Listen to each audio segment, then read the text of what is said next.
3 ditë pasi gazeta Washington Post njoftoi shkarkimin e 1/3 së stafit të saj editorial, drejtori ekzekutiv i Washington Post, Will Lewis, dha dorëheqjen. Drejtori ekzekutiv i gazetës Washington Post, Will Lewis, tha të shtunën se po jep dorëheqjen. Lewis njoftoi largimin e tij në një email prej 2 paragrafësh, drejtuar stafit të gazetës, duke treguar se 2 vjet pas fillimit të transformimit, tani ishte koha e duhur që ai të jepte dorëheqjen. Drejtori financiar i Washington Post, Jeff Donofrio, është emëruar drejtor ekzekutiv i përkohshëm. As Lewis dhe as pronari miliarderi i Washington Post, Jeff Bezos, nuk ishin të pranishëm në një takim të redaksisë kur u njoftuan shkurtimet e vendeve të punës të mërkurën. Edhe pse shkurtimet e vendeve të punës ishin të pritshme, ato ishin më të mëdha se sa pritej, dhe si rezultat redaksia e famshme e sportit u mbyll. Stafi fotografisë u pushua nga puna dhe pati shkurtime të mëdha të stafit përgjegjës për raportimin nga Washingtoni dhe nga jashtë vendit. Kjo vjen pavarësisht një eksodi të madh gazetarësh të talentuar në vitet e fundit në gazetë, e cila ka humbur mijëra abonent pas urdhrit të Bezos në fund të vitit 2024,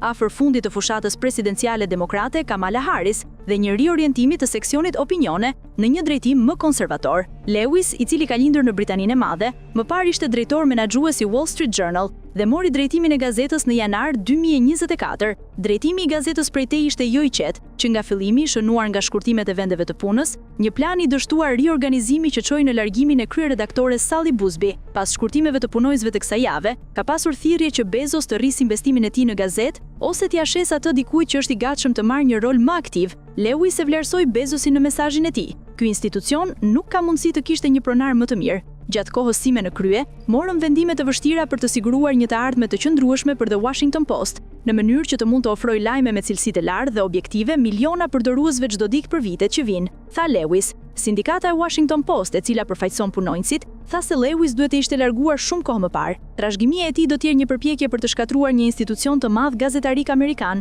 por nuk është e përvonë për të shpëtuar gazetën Post. Jeff Bezos duhet të anulojë menjëherë shkurtimet e vendeve të punës ose t'i ashes gazetën dikujt që është i gatshëm të investojë në të ardhmen e saj, tha sindikata. Bezos nuk e përmendi Lewis në deklaratë, e cila tha se Donofrio dhe ekipi i tij janë të pozicionuar për ta udhëhequr gazetën drejt një kapitulli të ri dhe të suksesshëm.